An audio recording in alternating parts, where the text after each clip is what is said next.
Steel boots stomping, crashing the floor. Two wild Yinzers kicking through the door. Loud like a jag-off at a pins game fight. Brace yourself, this ride ain't polite.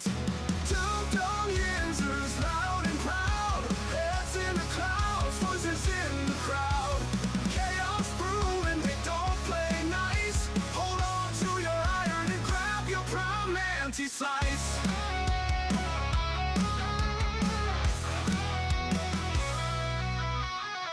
Tales from the burg with a hint of mayhem. Pierogi powered, nothing can constrain them. Knocking back stories like an icy cold brew. You never know what these two might spew. Two dumb Yinzers, loud and proud. Heads in the clouds, voices in the crowd. Chaos brewing, they don't play nice. Hold on to your iron and grab your prime anti-slice.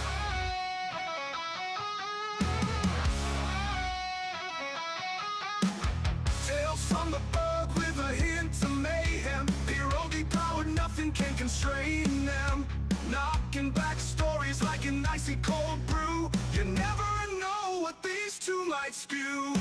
Two dumb Yinzers, loud and proud. Heads in the clouds, voices in the crowd. Chaos brewing, they don't play nice. Hold on to your iron and grab your prime anti-slice. Rivers collide where the laughs always flow. Black and gold thunder everywhere they go. The madcap kings breaking every mold. With two dumb Yinzers, the stories don't get old. Two dumb Yinzers, loud and proud. Heads in the clouds, voices in the crowd. Chaos brewing, they don't play nice. Hold on to your iron and grab your prime anti-slice.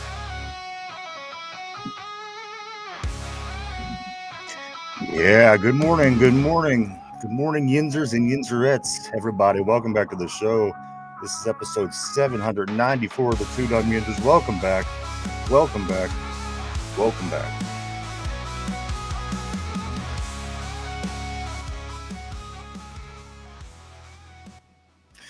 Welcome back, everybody. Episode 794, guys. Mike, a lot going on this week. We have two game reviews, one game preview here in this shortened week. Of course, the Pittsburgh Steelers play on Thursday night this week, 7 o'clock. They are wrapping up preseason against the Carolina Panthers down in North Carolina. So it's a whole lot of previews and reviews wrapped up into one this week, Mike, as we do.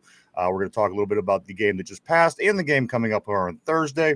Any way you slice it, Mike, there are some topics going on, some things to talk about. Some injuries and even some new visitors here in town. We'll get into all that and much, much more. Good morning, Mike. How are you doing today, man? I am doing excellent, my friend. I am pumped. I am excited. I am ready to get into this show today. As you can see, we're back. We're back. Mike had to finish up his vacation yesterday. He went away. I understand you were at a water park. Yes, I was, brother. Were you wearing your Speedos? Let's just say it was too much man, and they would not allow me to wear the Speedo. I thought about you, man, over the weekend, but we are back. Mike, you know what? I had something that happened to me as well. I don't know about you, but when I'm driving in a car, I never, ever, ever not have red lights. I always have red light issues. Like, matter of fact, there's certain red lights that I never not got.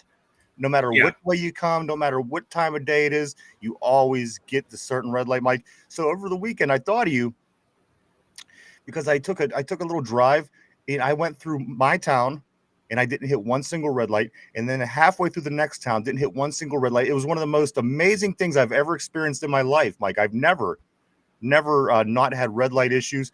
So anyway, I thought, oh, this is a good day. You know how people always say, maybe you should play the lottery when good things are happening. Mm-hmm. So I decided to swing through Wendy's and get myself a sandwich. And as soon as I pulled up my good luck, it just evaporated into the air because the girl that opened the window, when she opened it, it just smelled like farts. Just leaked out of the building into my car. It was disgusting. I didn't want to eat anymore.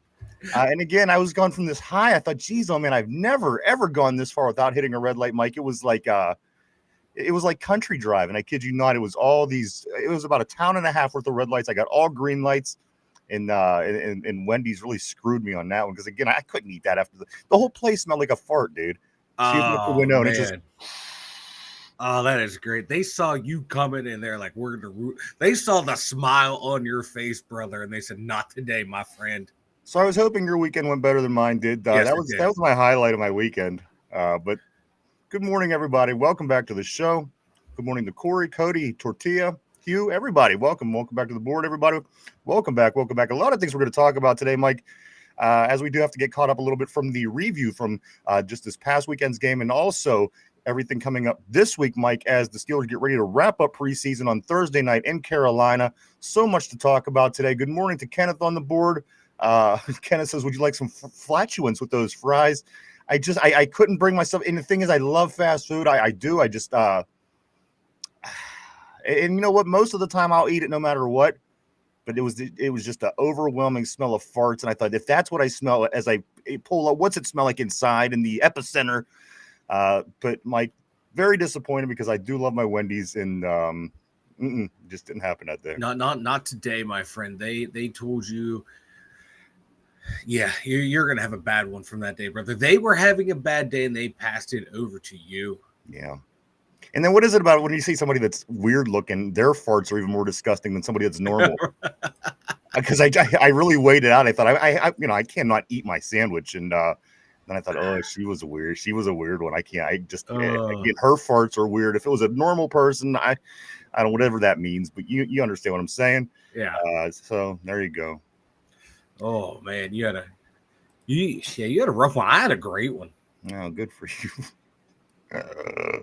Good morning, everybody on the board. Tortilla says, what's up? Good morning, Corey. Good morning, Cody. Huge Ass Forever says, why does Caleb Johnson look like? You took the words right out of my mouth, Hugh. I couldn't say it better. I'm watching this. I thought, is this Najee 2.0? I'll get to him in just a second. Cody says, yeah, you had to be a real diehard to watch the end of that game. It was so boring. Cody says also that was probably the worst fourth quarter of football I've ever seen. Tortilla says the patty is square, so the fart hangs over the buns. And then also Tortilla says my friends kept changing the game to the Giants versus the Jets. I had to keep changing it back, but it was hard to defend myself. I'm glad everybody got to see the game, guys. We'll get into it. A couple of things that I do want to say before we do hop into it, though, guys, is this. The Steelers, they did lose the football game 17-14 to Tampa Bay over the weekend, Mike. And if it mattered, the one thing that I would point to in this particular game would be special teams, of course, running into the kicker early in the game. The Steelers got called, which allowed a field goal to be turned into a touchdown. And then also Ben Saul's missing the field goal later in the game. Again, for the sake of arguing how, what cost you this football game, it doesn't really matter. But that's what it would have been, Mike. The special teams, in my opinion, you take away 3 points from us and you give them 4 points. Yep. By one, that's the difference of the game. So if you're trying to figure out what just happened last weekend, special teams. Of course, Chris Boswell back out on the field, Mike. That was a surprise to some when he trotted out there at the beginning of the game. But I don't know if anybody caught this. Did anybody see Chris Boswell at the beginning of the game when Mike Tomlin he was like kind of giving that last rally talk before he went out on the field? Well, Chris Boswell, his face was beet red, and as he turns away for the final time to run out on the field, he kind of rolled his eyes at Coach Tomlin as he walked away. So I don't know what was said, what was going on. Again, it was kind of a surprise that Chris Boswell even played last week, considering his contract situation just arose, Mike. But it was just very strange to me. Again, you could tell like he was trying to pull away from Coach as Coach kept going on and on. And he was like kind of red-faced, like I said, like if you're irritated. Yeah. And then, as I said, he rolled his eyes, and then he just kind of walked off, went onto the field and played football. I don't know what that was about. I don't know if it was anything. Just an observation that I did make at the beginning of that football game. I don't know if anybody saw that. If they did, throw it up on the board. But Ball's is probably thinking, Coach, half these guys aren't going to be here next week. Yeah. And yes, we are going to be getting cut down, Mike, to the 53-man roster. Won't be long now. And Rock Taylor was cut, Mike, earlier this week. This was one that surprised a lot of people because I thought that Rock Taylor looked a little bit better this past game than I'd seen him than he looked last week. So I'm just wondering what the difference was on that. Mike, let's grab a couple more of these messages and we will get into all this today. Good morning to Phil the Steel. What's up, brother? Always great seeing Phil on the board. Also, always great seeing John. John, what's up, brother? Good morning to everybody. Yeah, welcome to the show. John says, on the first sleepover with my ex, she beefed and blamed it on our cat. I should have known to run away screaming. Ooh. You know, there's always those little stories in bad relationships that you could always go back and say, that should have been the tipping point for me. Kenneth, my man, what's up, brother? Kenneth says this. Did she fart before or after she wrapped your sandwich? That was the problem, Kenneth. I don't know. That was why I was unable to eat. Yeah. You wanted to play the lottery, brother. You played the lottery. You just didn't know it was the fart lottery. And I lost bad. Because a sandwich at Wendy's is no longer $2. It's, you know, a $9 chicken sandwich. So I lost. Shows me. Cody says that fifth string quarterback threw up an awful pick. Wheeler Steel says, what up, Yinzers? Woodside is my number one quarterback. Yeah. Hey, Caleb, what's up, my man? Haven't seen you in a while. Great seeing you on the board, sir. Caleb. Caleb says it's not late. Anthony Richardson is now available for trade. Can we trade Derpy for him is what I want to know. We already had our Anthony Richardson. We had Justin Fields for a year. We're good. Kenneth says Tomlin probably gave Boss some motivating raw talk. I don't know. It was just funny because as I said, I don't even know what made me zoom in on this. I'm watching him, you know, kind of getting his shit, get him fired up, get him ready to go. And as I said, you notice Boss is noticeably red. So that's why I kind of paid attention and zoomed in on what was going on. And as he turned and walked away, he rolled his eyes. He rolled his eyes at Coach Tomlin. Again, if you have this on tape, pull it up. It may be nothing, but just an observation that I did make. Let's see. Corey says, you know what? I had some takeaways on my own again this week. It was Mason throwing the fourth and fifth string wide receivers against their starting defense. KJ looked better this week, and that's what I want to see. Absolutely. And I got a lot to say. We're going to talk a little bit about KJ today. We're going to talk about a little bit of all this, actually. Cody says he threw it and immediately knew it was an INT. John says apparently Boaz resolved his contract issue, but for kickoff, he is no longer an issue. I like that. I like guys that are no longer an issue, guys, because, again, we're wrapping up preseason in 2 days. 2 days. Then we'll be cutting down the roster to 53, and then we're starting to get ready for the Jets. We don't have room. We don't have room for issues right now. We just don't. Good morning, Vegas. Always great seeing you on the board, sir. My man, hope everything went well for you over the weekend. Phil the Steel says, screw that. Give Teddy Bridgewater a call. Teddy Bridgewater, Mike. Where in the hell did he come from? He came back, man. It's funny. Bridgewater will back up for a year or two, go coach high school, come back up for a year or two, go back to high. He's living the American dream, brother. Do whatever job you want to do at the time that you're needed. I love it.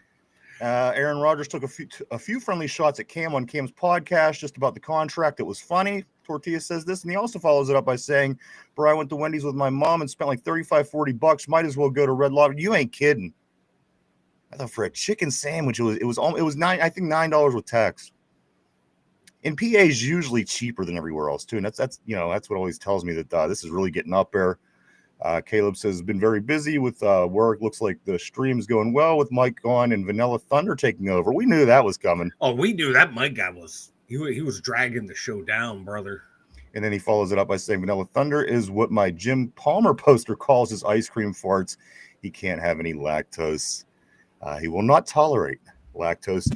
Good morning, everybody. Welcome back to the Two Dumb Yinzers. Mike, this is 794. That means next week we will be tipping over into season 8 of the show. That's right, season 8, Mike. At some point next week, I'm excited, and that's going to be right before, right after preseason, getting ready to go into regular season with the Steelers.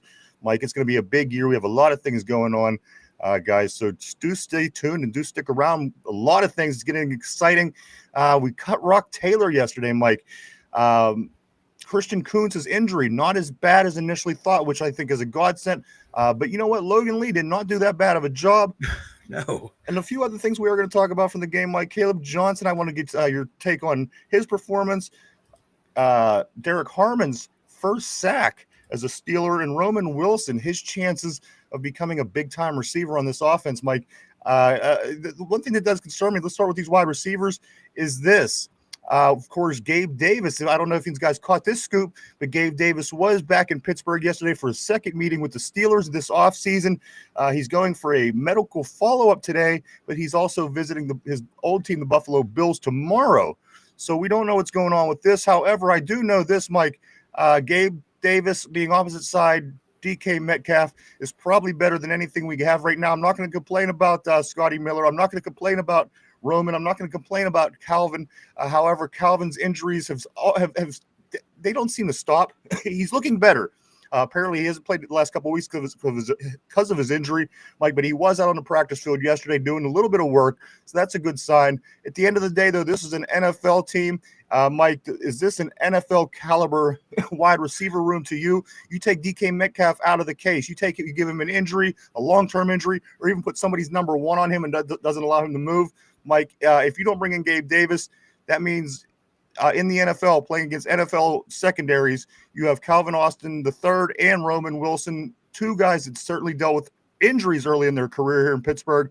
How comfortable are you with this wide receiver room? Like, I know this comes and goes on the show, often, but again, with this new Gabe Davis information that came through yesterday, Mike, how do you feel about this wide receiver room? This is one of my areas of concern on the team. Not many at this point, but I certainly, as I said, if DK is shut down for some reason or whatever, then you're running with these other guys. Again, this is an NFL football team. Is that an NFL room to you that's being trotted out on the field in that case? If Roman Wilson and Calvin Austin didn't have like the injury concerns, I would, from what I'm seeing in Roman Wilson in the preseason, I wouldn't be that concerned. But you add into their injuries that they've had at the pro level, I get concerned because a couple of those plays that Wilson made, he's going up against guys that are legit starters in the NFL. He made some good plays on them against Tampa Bay. So I'm comfortable. I'm getting more and more comfortable with the idea at him at number 2, the more we're seeing him against guys that are ones in the NFL. But like you said, though, he missed all of last year injured, and then Calvin Austin's he missed his first full year, nagged up this. So yeah, the injury the durability of those two might start to be a concern. Exactly. And as I said, they are bringing Gabe Davis. And again, last week, Meathead had said that he was predicting that within the next, 10 to 12 days, the Steelers would start pursuing a wide receiver. As that pretty much, as the timetable goes, wraps up preseason, Mike, and is going to put us right there. So again, Gabe Davis in town yesterday, Mike. Some of these other names, I do know that Scary Terry over in Washington still hasn't got things situated with his football team, which is interesting to me. Again, to what chances that leaves us, I don't know. But again, Mike, again, these two guys both missed their entire rookie seasons. That's a concern for me. They're both kind of small guys. Even Roman Wilson's not that big of a guy. That's kind of a concern for me, Mike. But let's get on the board and let's get caught up with what people were saying before we do move on. So I do see them starting to stack up. I don't want to miss anybody today. Vegas says, funny how running backs do better when they don't get hit in the backfield. It's funny how that works. Cody says Johnson was running scared first game in the start of the second game, but showed what he could do once he relaxes. He is not a kickoff return. Where did this kickoff return Caleb Johnson come from is what I want to know. I kind of caught me off guard. But two, to kind of play devil's advocate, Kenny, late in the game was when Tampa Bay probably had a lot of guys in who aren't even going to be on the team in the next week or so. So that, I tried to justify this Caleb Johnson thing for myself. But all I'm seeing is Najee Harris 2.0. I don't know how many of these runs I've seen. I thought, wow, I thought he was a lot quicker. Why does it look like he's running in quicksand? And then even on some of them plays when he excelled and got away near the end of the game, it still didn't look much better than Najee. Again, you know my argument. I'm a Najee guy, and I'm gonna ride this all season. But that was something that kind of surprised me, Mike. The two things that really surprised me about that was, one, he was returning kickoffs. Two, they didn't even attack they didn't even start really working the running game until the second half. It was a lot of pass.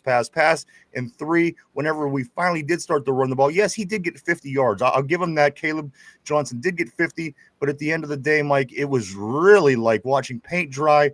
Is this guy going to be what everybody keeps telling me he was going to be, Mike? Or is he going to be I don't know what to make of Caleb Johnson at this point, Mike. I thought at some point during this game I would be impressed with him. He's one of the guys that are rookies that just hasn't impressed me yet. thing with like Caleb Johnson, he's a zone runner. He's not that straight ahead. I'm going to plow through and make my own hole. But we saw what he can do with the run game more. He has the vision. We saw it on film this game, what we saw from him in college, where he can see the holes and he knows how to cut back and hit them. But the big thing with him, like his game speed is a lot faster than his 40 speed, but I don't know how that he ran a real slow 40 at the combine. He looks And slow it concerned me a little bit, but not too much, because you can see on the game film he looks a lot faster. But you got to remember, now he's playing against guys who are NFL these are NFL guys. They're all fast at this level, and with the O-line not getting good penetration, they're getting met in the backfield. Definitely against Tampa's one, that's a bit concerning, and that's probably why they ran the ball a lot. That front that they have for Tampa Bay with Vita Vea, dude is a monster, still a monster this late into his career. Is one of the best run stuffers in the business. And still at this advanced stage, that was probably a tactical decision. Like, we're not going to try and run against this team. We're going to beat them in the pass. And, that's part of a game plan. I like to see that, hey, we know we're not going to do it. We're not going to beat our head against the wall to try and run. Let's move the ball through the air. Are we living in our fears, Mike? Is this a case of there's some things, there's some hurdles that you just have to go out and overcome. Instead of ditching, dodging, and some of the things you see this coach and team do from time to time. Like, are we living in our fears, perhaps? Is it living in your fears or going like, hey, we're not going to be a conservative team that's just going to try to run the ball 3 runs in a punt? We're going to use this passing game that we have that everyone's been clamoring for us to use. So we use it, but we're quite literally none of the people that are going to be in the passing game in the next 2 weeks, Mike, or anybody that even matters this early, with the exception of Roman Wilson. Of course, Calvin Austin didn't play. So, if I'm throwing passes to a bunch of guys that mean nothing from a quarterback that really isn't maybe not going to be here in a couple of weeks. And I do have the running back that just came out of college, and I keep saying that I want to run the ball. This Smith offense is going to really help the running game. It's going to give me opportunities to get a look at the run. We're going to look at the run early. We're going to look at the run often. We have to figure out the run. And then Saturday comes and let's let Skylar Thompson throw the ball around some more. Again, I'm not really sure what coach is looking at. I mean, what he's looking at, but at the end of the day, I expected to see a little bit more by way of the running game. However, Caleb Johnson did run the ball 11 times for 50 yards. He did return 3 kickoffs for 81 yards. Mike, some other numbers from the game the other night was Skylar Thompson went 10 for 15, 113, no touchdowns and a pick. Rudy went 3 for 5 for 46 yards, 1 touchdown, 1 interception. And, of course, Roman Wilson, Mike, 2 catches, 72 yards. What he's been able to do so far in these first 2 preseason games, I'm very excited about seeing from Roman. Again, these are 2 little guys, Calvin Austin and Roman Wilson. And, some might say, well, you know what, they're football players. They're going to go out. They got this far. But at the end of the day, once you get to this level, my man, it's so different. Everybody is so big, so fast, so strong. The lack of size on them 2 guys is one of the main reasons that I'm hoping that we do bring in one more wide receiver before the season gets kicked off. Me too, but Wilson, he's 5'10", $190. That's really not that little.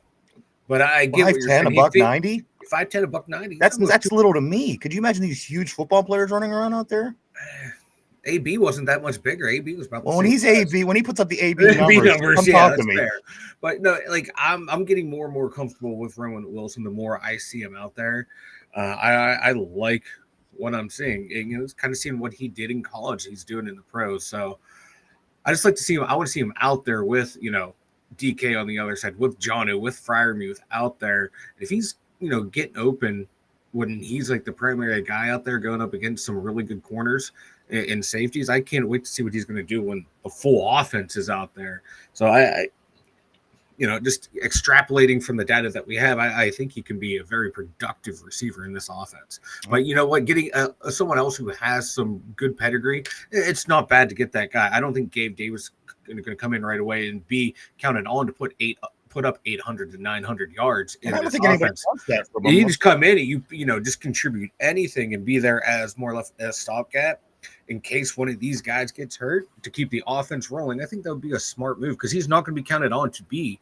I don't even think the number 2 option, but No, like he's probably gonna be in 3 or people's mind, yeah, as a 3 or a 4, and that'd be perfect because he does get the case of the dropsies, and All he's right, had we some got big drops in some big games. So the less they would have to count on him, it would be better. But to have him out there psychologically would be, I think, be absolutely. do well You're for the not team and running the fan around with base and DK coaching staff. Metcalf and a bunch of midgets. You have somebody out there that's of bigger stature, and that's a good thing. Yeah. Mike, let's jump back on the board so we Mhm. don't get buried here. Tortilla says, I think Johnson will keep improving. He isn't the fastest, but he is certainly faster than Najee and fast enough to take off for long runs. And we got to look at that. And I didn't really see that Tortilla on near the end of the game when he's playing against ninth stringers. He breaks it and goes to the right. I thought he could have been a lot quicker and made that play more than what it was. It was very Najee to me. That's why I did bring that up early on.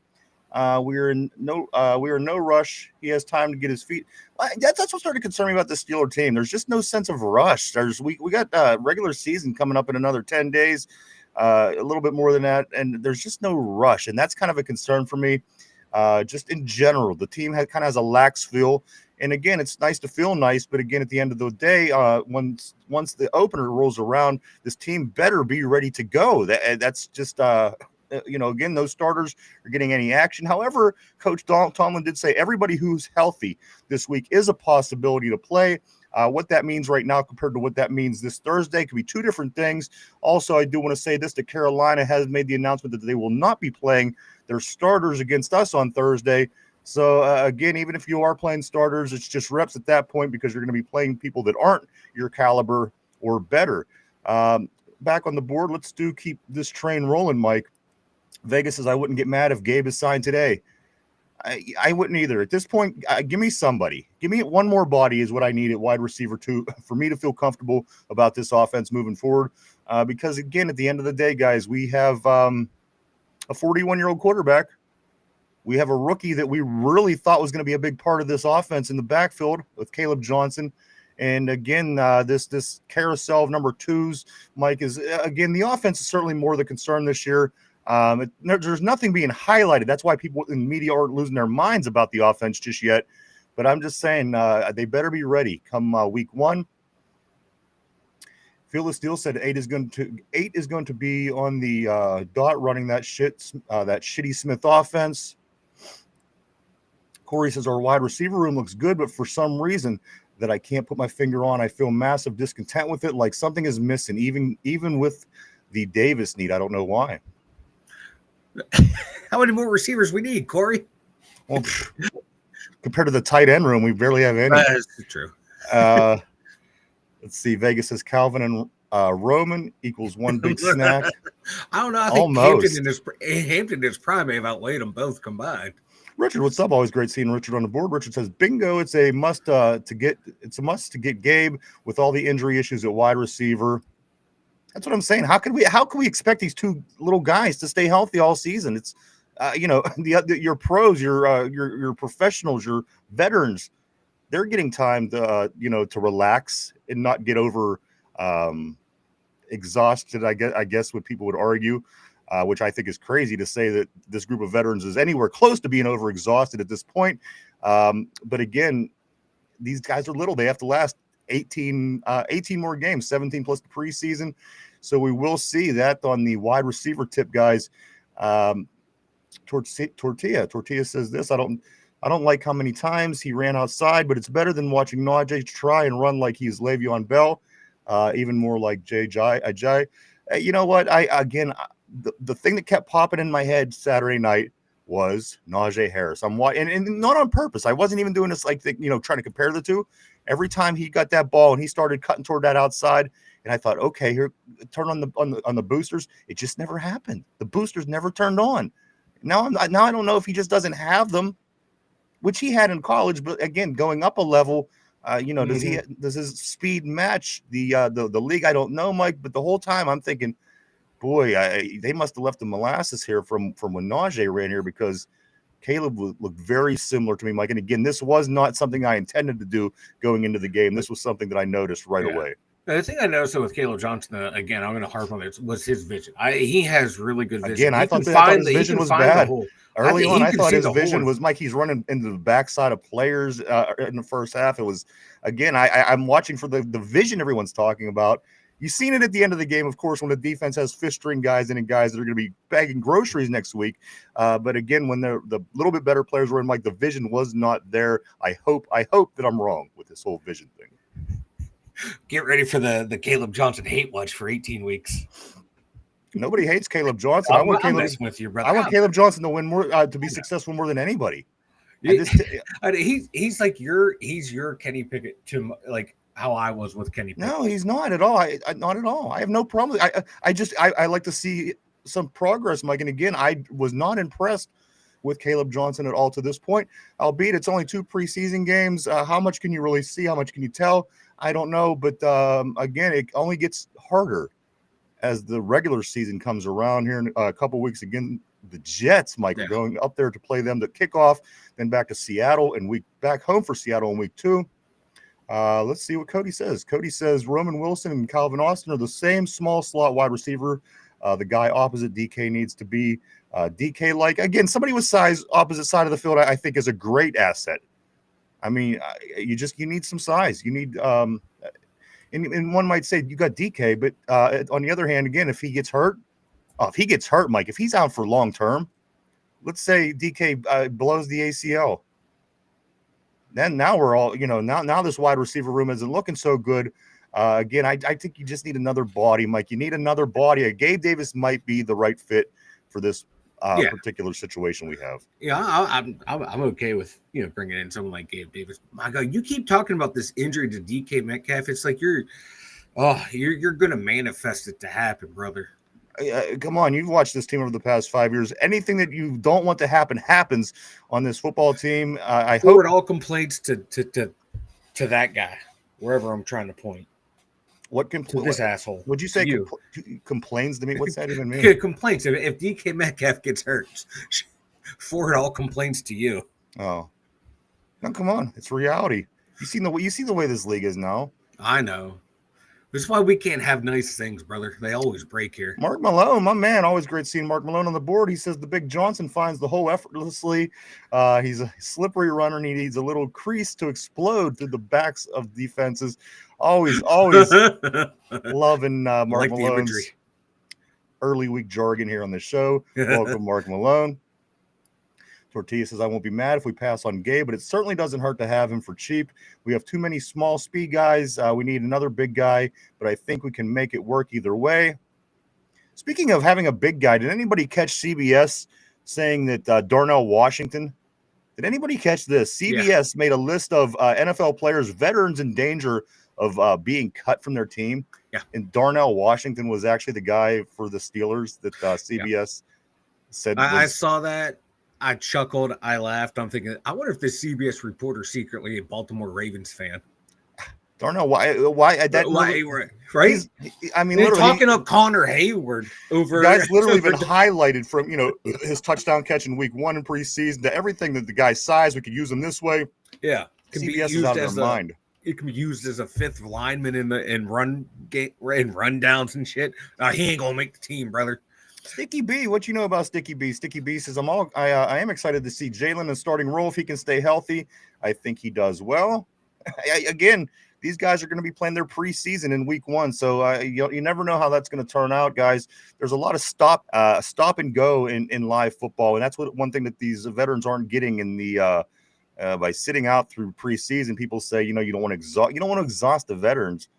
But again, there's a lot of stop and go movement with the knees and the legs, and that's where a lot of injuries come from. And if these guys are coming out 110% on week 1 without doing a lot of that in-game situation, that kind of worries me. But hey, they know best. They make the big money. Let them make the decisions.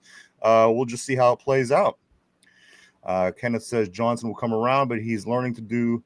He has learning to do and needs to get really comfortable. Cody says that the offensive line that isn't opening for the blocks for him or missing them. He's specialty in college was vision, hitting holes at 100 miles an hour. I don't know. Go back and watch the tape. I'm just not wowed by him at all yet. At all. I was expecting to see something a little bit different from what I've seen from Najee Harris because that's what the big everything is about. I seen the exact same runner. again, I don't know if we want to blame it on the line. Just that I thought the line looked pretty decent. Hello, Mike. We did give up. We got sacked 4 times in this game, so there was at some point issues somewhere. Huge ass forever says Caleb is really a poor pass blocker as well, and a questionable pass catcher. So a little concerning. That's what I thought overall. All these other little things, Mike, were questions that were brought up about him as well. He can't block, he can't catch, this and that. So again, I'm still waiting to see the silver lining with Caleb Johnson, and believe me, I hope it's there. I don't want to go through the season having running back issues. Tortilla says Johnson had more long runs in college, and his 40 wasn't that slow. It was about 4.5, not the fastest, but not the slowest either. That's still over 20 miles per hour. Most safeties run around 4.5. That's why he broke away. Tortilla follows it up by saying Najee had no long runs in college and much slower 40 time, like a 4.6. Corey says also, I heard a lot of people talking shit about our O-line, like they were expecting them to try like it was a regular game. Vegas says, I think I could run a 4.630. Yeah, my 30 speed is amazing. Actually, it's really not. I wonder what my 30 speed would be, Mike. Oh, your 30 speed, or we're looking at a 6'8", brother. Tortilla says Lev Bell also had a Hall of Fame line. As soon as he got to the Jets, that patience didn't do shit for him. Le'Veon Bell made that O-line look like a Hall of Fame line. He had Marquise Pouncey to Castro. That was about it. I'm sorry. He made Villanueva and Ramon Foster a shit ton of money and made those two look good. Mike, the next Lou Nichols, who's brought up by Cody on the next comment, Mike, I thought looked great. Now, this running back had vision. This running back found the hole. This running back had a 37-yard run at one point. So, again, the difference between Caleb Johnson running late in the game and Lou Nichols, I thought was night and day. Lou Nichols was busting plays, breaking tackles, again, running 37-yard runs against basically the same defense. It just didn't go that way for Caleb, Mike. This whole Lou Nichols versus Caleb Johnson thing is reminding me of Danny Farmer, Plexico Burris back in the day. I don't even everyone wanted Danny Farmer on the team and said Plexico Burris was a bust. But you kind of plucked that out of the air because I have no Lou versus Caleb thing. No, I'm not saying about you. I'm just saying a lot of the discourse I'm seeing online is. I think what you would notice, Mike, is that Lou Nichols came out and really was able to see the field. He really had vision, and he got the holes quick. And when he got through the holes, he got to the next level. And just something you didn't see from the first guy. But again, we'll continue to monitor. Of course, we're not going to keep Lou Nichols and get rid of Caleb Johnson. So, we just have to keep an eye on it. Cody says, so the O-line is the problem. Listen, I don't think there was that many problems, especially considering we were playing a lot of guys that aren't going to be on the team. If we're going to try to assess, I think the 4 or 5 guys that we do want to assess the most would be a Roman Wilson, would be Derek Harmon, Mike, and about a group of rookies. Besides for that, there's a few other stragglers going to make this team. I mean, we could literally sit down right now and probably figure out the 53 easily. You know what I mean? You know who's going to be here. You know who's not going to be here. There's a couple guys that's riding the fence against Rock Taylor, or somebody who was released yesterday that a lot of people thought was going to be on this team. A lot of people like this kid, and I seen him a little bit more Saturday than I seen him last Saturday. So I thought, all right, Rock, out of everybody, he was one that got released yesterday. So that was a little bit of a surprise, Mike. Also, Braden Fajoko, he gets released. We just brought him back a couple weeks ago in camp for some depth on the defensive line. And the linebacker, Devin Harper, also released yesterday, Mike. We did bring in and sign Cam Alexander, the DB. He was a former Seahawk. Also a veteran long snapper, and Jake McQuaid, obviously trying to prepare if Christian Kuntz can't go. But again, Mike, his injury not as bad as initially thought, saying he certainly expects to be back by week 1 when the Steelers do kick things off. So a sternum injury where they originally thought it was a broke sternum. Yeah. I originally saw like 8 weeks was the original timetable. Yeah. I mean, come on, breaking anything. And I don't even know. I mean, come on, a broke sternum. Come on. Last time I remember someone breaking their sternum, that was Bret Hart. I don't know, but I also do know this: that the offensive tackle Mike Julian Pearl was another person that we did sign yesterday. Also, we brought in somebody else. I think there was a linebacker that we brought in to work out. But so there's little things here and there moving. But at the end of the day, you could really sit down and look at this roster and say, this is going to be who's here. This is who's not. The question mark kind of guys are kind of the Connor Haywards, Mike. I think that he could go either way. Yeah. But once you sit down and look what you got, I think you have a better idea. But that will be coming soon, guys. Again, as the last preseason game wraps up on Thursday night, 7:00 start. There's another Thursday game, just 2 games. I believe the Giants and Patriots maybe. But then after that, guys, the Steelers got a little bit of a wait, about a 10-day wait after that to go up to New York to kick off against Justin Fields and the New York Jets, Mike. Let's hop back on the board. Mark Malone says it's going to be DK, Roman, the Fry Daddy, and Smith with Warren about 70% of the time. Field of Steel says time to get the rookies in game mode versus the Pussy Kitten Saturday. Time to show what you got. Corey says that Cody, I hope so. He's playing against practice squad and cut candidates. Those guys will usually always exceed expectations, which is good, but to be expected, I think. The game is Thursday, Vegas said. I think he said that to Phil. Cody says if CA3 goes down, Wilson is the perfect backup, or vice versa. I mean, you just got to think, though, guys. What are good wide receiver rooms in the NFL? Jamar Chase, T. Higgins, Tyreek Hill, Jalen Waddle, AJ Brown, Devontae Adams. I forget who the other one was. And then Roman Wilson and Calvin Austin. So that's what I'm saying. If DK would go down, just kind of mix match and see where you stand against the other wide receiver rooms in the league. And again, when you're sitting there going in your fielding, Roman Wilson and Calvin Austin, I would like to see another body, Mike. I would love to see another body thrown in the mix. Yeah, but I think kind of like how we talked last week, though. You look at like Buffalo's wide receiver room and Baltimore's wide receiver room. They're not sexy at all. They're kind of like the same level as what we have. But, they have 2 MVP, the last 2 MVPs as their quarterback. We have a quarterback who really hasn't done much in the past. Hey, our quarterback won 4 MVPs. What are you talking about? How long ago, though? That's probably before those cats were even born.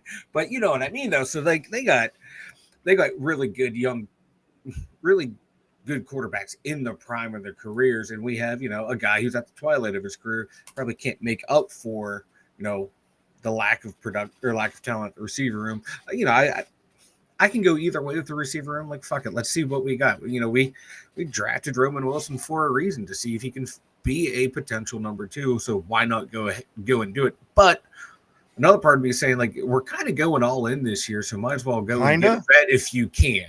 Mike, that's what I said. If there's anybody who's angry or upset with the way things are going with this Pittsburgh Steelers team, you might not have been a Steeler fan for too long.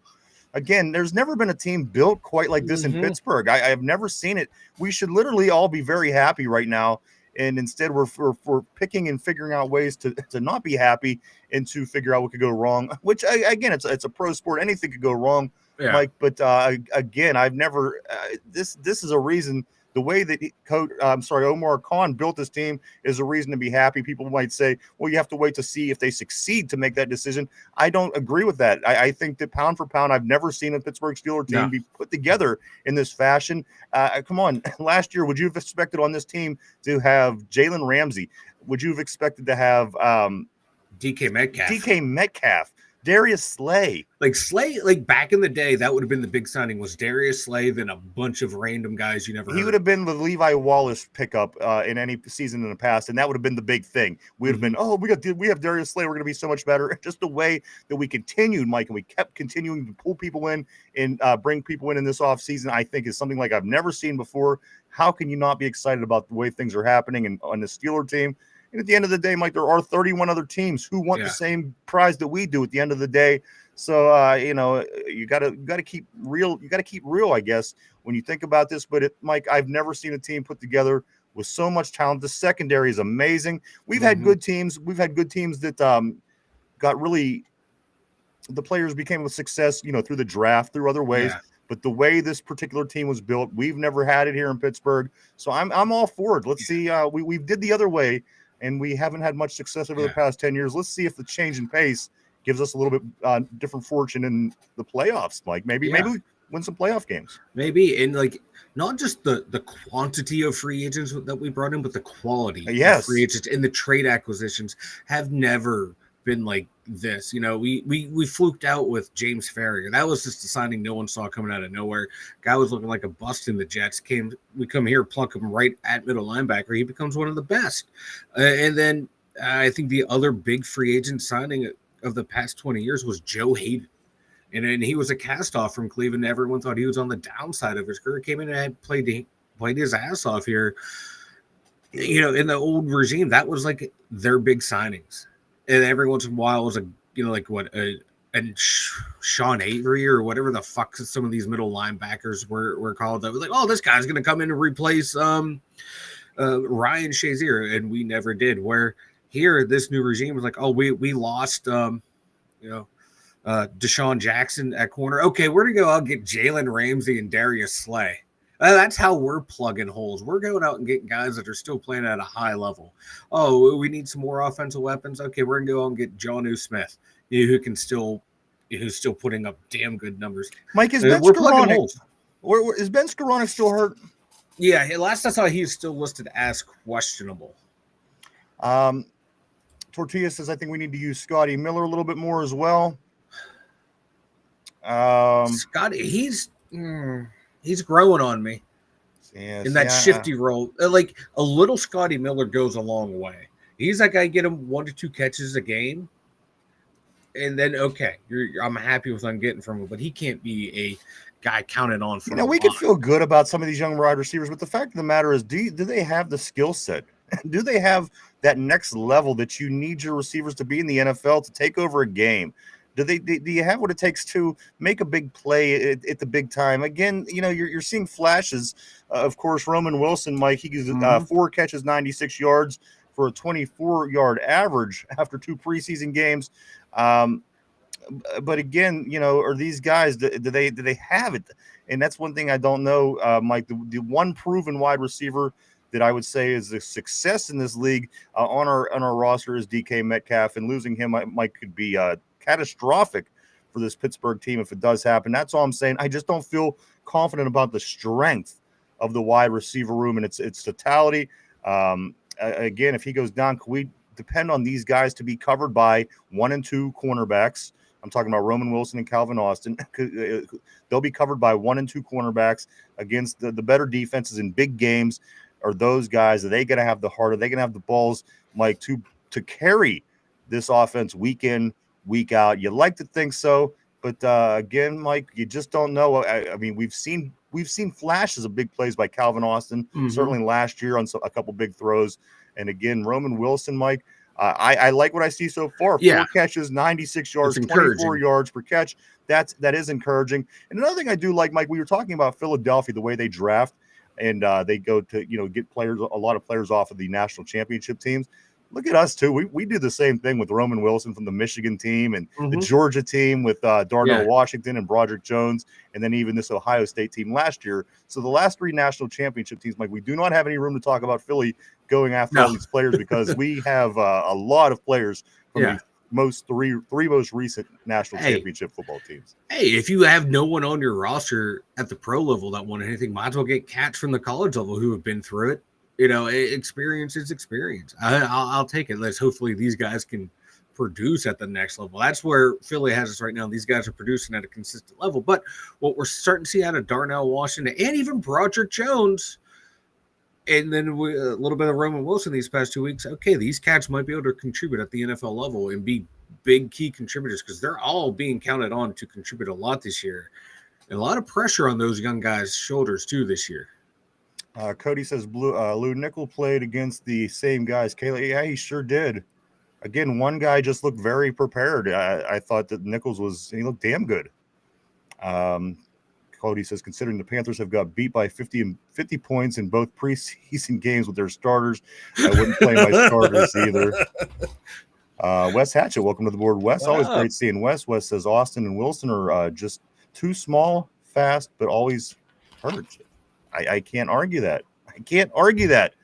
I'd like to see a long period of time where both of these players go out there and play and don't get hurt.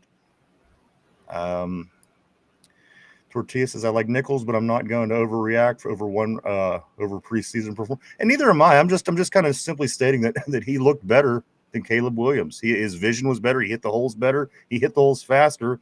And once he hit the holes, he hit his accelerator, and he got to the next level. And he did it fast. I don't know. That's, again, not even comparing, just what it is that I saw.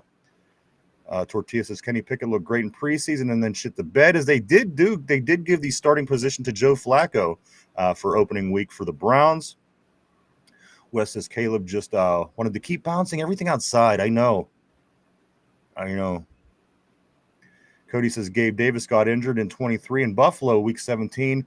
In the last year, week 7 blew his knee out. We signed him. All of them might be injured at one point. As long as they don't get hurt at the same time, brother. One gets down, the other comes in. Then he gets hurt, and the other one shuffles in. It's an assembly line, brother. Vegas says, yes, that guy needs to be transferred to India to cover cricket. Who was that? I don't know. Who was that, Mike? I have no idea. John says, the way the teams and players approach preseason now, there is no way to determine how the team will perform. It is a joke. When we were talking about the reporter that said Mount Washington is in trouble of being cut. No. What a dumb thing. Shit, man, I could work at a national level with that kind of reporting. Tortilla says CBS stands for can't be serious. Vegas says Mount Washington wouldn't be a free agent for 5 minutes if he got cut. Mm-hmm. And I guarantee, I don't know, there's just something that tells me if another coach grabbed him, they'd see the potential, and he'd probably have 20 touchdowns inside the red zone this year. The guy's so massive. You got to use him. You got to use him the right way.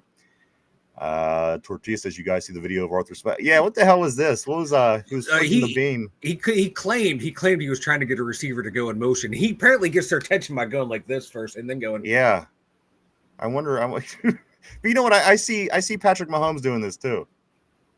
So I don't know. I'm gonna start doing that now. Every show, just walk in, just going. Mike, every time I come on and your microphone isn't on, I'm gonna just start doing that to you. Yeah, you gotta. I'm not doing that. I'm not touching I'm not. And then start. I'm not doing that. But every time. You gotta go. You're gonna use all five, brother. I like. Well, you know what? I'm just gonna let you talk. I'm just gonna let you talk into dead air and to the dead mic because I'm not doing that. I'm not doing that. It's not gonna happen. Tortilla. I'm sorry. Phil still says, "Oops, Thursday." Yes, Thursday, 7 o'clock. It would have been better if you went like this. Yeah, you know what? I didn't even see any of this mouth thing. I just seen the flicking thing, and I thought, you know what? That was bizarre. And other people pointed it out as well. John says Johnson had 5 running snaps with most of the first string O line in both preseason games. That can't determine jack. Yeah, no, there's a lot still to be determined, guys. There's no two ways about it. I don't think we found everything out that we wanted to find out after 2 preseason games. Still a lot to realize and understand and figure out what's going on with the squad. Tortilla says there can only be one Memphis wide receiver on this team. But you know what? This very next guy, Mike, the one that Mark Malone's talking about, this Keyshawn Williams. I haven't seen him do anything that I wasn't. I like Keyshawn Williams so far. I don't know what his chances are and where he sits in this whole thing, but he's been productive every time he touches the football. He fits in with the team, and my guy is like 5'8", I think. So he fits in perfectly with what we got going on here. So he fit right in the room. Yeah, 5'9", $188. I apologize, good sir. I'll give you that inch. But yeah, he impressed as well. Rock Taylor looked pretty good too. So it's weird that they released Rock Taylor. I'm wondering if there's something else going on with Rock. Yeah, because again, that was awfully early. Disparage the guy's name without knowing anything, but to get cut after you've been playing that well, what's going on? Or do they know, hey, numbers game, we already know you're not going to make the roster. We're going to cut you to give you a chance to go somewhere else. Corey says, with it being preseason, the O-line is going to play as crappy as Mike T will allow it to play. This is the same guy that allows the team to play down to competition every year. Low expectations for me. The thing about the line that I'm really watching for, Mike, and again, it all starts with interior linemen, offense, defense, and that's the way that we've been drafting the past couple seasons, Mike. We've been going offensive line, first in the draft, and then of course this year we went defensive line. So I mean they're trying to go under the same model that Philadelphia did and the way they built that team. And it's just the time of watching these young guys mature on the offensive line. I mean, you're talking about every single person just drafted within the last few years. Broderick Jones, with the exception of Siamalu, Broderick Jones is the veteran on this line, and he's still a young guy trying to get it together. So that just gives you an idea that these guys are young, but it's being built for them to be together for a long time, and these Steeler uniforms working together on that same offensive line together. So that's one thing that I'm just trying to watch for is the cohesiveness building between them. Of course, we've seen Zach Frazier and the guard. They looked real good last year. Some injuries kept a couple of the other guys off the line, Mike, for last year, Fatanu, and then also Siamalu. And then, of course, Broderick Jones. He's the X factor, I think. So it's just a work in progress with the offensive line, and you just kind of hope that they start hitting as the season picks up and starts moving, Mike. And it's more of that than there are problems along the way, because again, this is the centerpiece of the football team. Is our offensive line, and they're young, but they're going to be here for a while. Yeah, and I tell you what, though, going back and looking at the film, like Broderick Jones and Fatanu looked really comfortable. And you can see their athleticism when both would start to get beat on the play. They were able to recover quickly, too. I was impressed with both bookends of just how well they held up in pass protection. I'm starting to get really comfortable with Broderick Jones on that left side. From last week to this week, it looked like he made a quantum leap.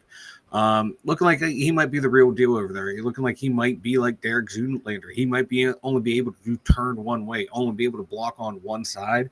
I'll take it because Fatano looked good over there too. The guy that we picked up from the Saints, the former Pro Bowler, Pete, I think his name, he looked really good late in the games. He might be a guy that we keep because he can play inside and outside. And if we're having trouble blocking up the middle, if Sayamalu, doesn't have anything left in the tank, I think this cat can step right in. Or if McCormick is going to struggle for a little bit, that guy can step in right there too. So I think we addressed our depth a little there, and I like the way the young guys are playing at tackle, which I thought would be the weak point of the line. They look pretty solid last week.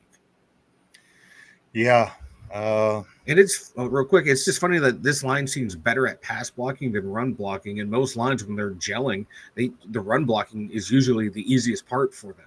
Whereas this line, they're looking better in pass. I don't think the run blocking looks terrible. I just think it looks terrible against a bunch of nobodies. That's all. I think that I'd like to see them play better against a bunch of guys that aren't starters. That's all. Tortilla says, I injured my sternum, and it was the weirdest injury I ever had. Hurt a lot, too. The worst part is I was young and kept telling everybody I popped my scrotum. Vegas's tight end Dwelly was released in San Fran, too. I know you can't wait for him to sign for today, Ryan. Yes, more tight ends, by all means. Please, we need tight ends. Ryan paid the first-class ticket to get that guy here ASAP. Tight ends needed. ASAP. Vegas says Tampa Bay has some good ones too. I think they win their division going away. I do too, just by default, because it's such a terrible division. When they're talking during the game about how Tampa Bay is probably going to win the division, if you have the Saints and the Panthers and the Falcons in your division, I like your odds. I think Tampa Bay, just because wins that division, Mike. And even when every team is right around 500, Tampa Bay usually seems to be the team that comes out on top. They got a nice quarterback, Baker Mayfield. Down there, Mike. So I think Tampa Bay should probably win that division. Aaron Rodgers won MVP in 2020 and 2021. I called it 4 years ago. I took a stab in the dark, baby. I took in football terms, that's a long time ago. How many years? At least for 4. No, so he won 4 years. So within the past 4 years, Aaron Rodgers, and then Lamar Jackson was in there. And then Josh Allen. So, I mean, you're making it sound like it was 15 years ago. That's not that long ago since he won MVP. 21? It's only 25. Tortilla says went from a quarterback who couldn't see over the line to wide receivers who can't see over the line. As long as I can see that ball falling through the air, brother. Corey says, I see what you're saying, Ryan. I'm not nitpicking, but I watched the Killer Bees fall apart time to time again. Ben was in his prime then. ROC was great. We put up points and still couldn't win. Cody saying Ryan. Man, you know what? I really see a lot of Ryan Clark and Deshaun Elliott. Am I thinking of the right guy? Deshaun Elliott. think so, Safety. yeah. Yes, Yeah, hard hitting run stuffer. Yeah. Yeah. And that's just something that I see similar between this and the team from 2008. A lot of people were saying this could be one of the better defenses ever. And he's just one of those comparable pieces, Mike, that I do see from that 2008 defense that was really good and went out and won a Super Bowl. I do think that Deshaun Elliott reminds me of Ryan Clark a lot. He does, too. It's the way he's not afraid to stick people. I love it. Love it. Vegas says the Killer Bees defense wasn't that good.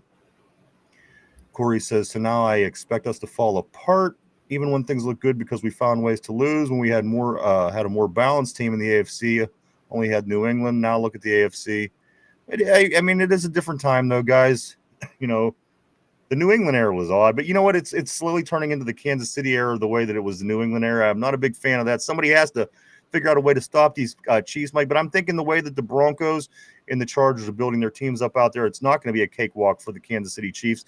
And if they get some games throughout the season, Mike, where it's more of a hassle to win a game, more of a struggle, maybe then they don't have as much in the tank still when it comes time for the playoffs.